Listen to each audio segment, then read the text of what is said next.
Good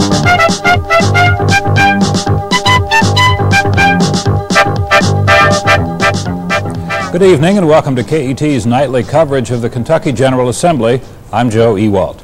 With the legislature now more than two-thirds of the way through its 1988 session, the pace of activity here in Frankfort has picked up considerably. Today, the long-awaited consideration of House Bill 1 took place in the House of Representatives. That legislation would place an amendment on the ballot next November to allow the General Assembly to establish a statewide lottery in Kentucky. Mr. Speaker, ladies and gentlemen of the House, I'd like to explain my vote. I'd like to take this opportunity to thank the leadership of the Methodist and Southern Baptist churches for taking a positive stand on the lottery issue. Especially I'd like to thank Bill Hancock and the members of the Highview Baptist Church for their tremendous leadership that they've provided.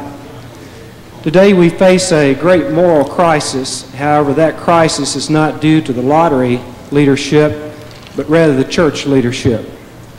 In my opinion, the great success of the lottery bill today is due to the thousands of lukewarm churches and church leaders in the pulpits and pews who didn't care enough to put forth either prayer or action on this important issue or any issue for that matter. The lottery squeaked through the state government committee with the bare minimum of votes required. One committed church might have made the difference. Many of us have not received one single letter from any church. Kentucky's crisis in leadership is not in the governor's office nor the General Assembly. Kentucky's leadership crisis exists primarily in the pulpits and pews of our churches who value comfort more than sacrifice. Thank you.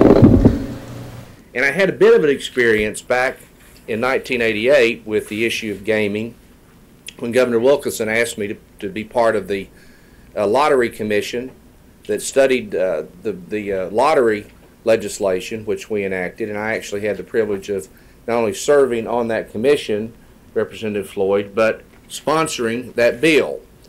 Now, I'm a Southern Baptist, and I'm kind of proud of that, but I have spoken with members of my church, including pastors in various churches in my communities, and we talk about this bill. We talked about it actually over the holidays and talked about it last Sunday.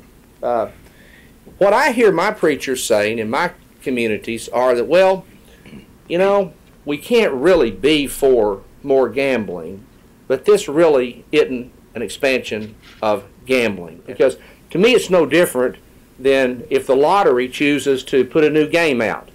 And they're selling lottery tickets at the Super America or wherever they're selling them. It's not really an expansion of gaming. It's simply a new form of gaming.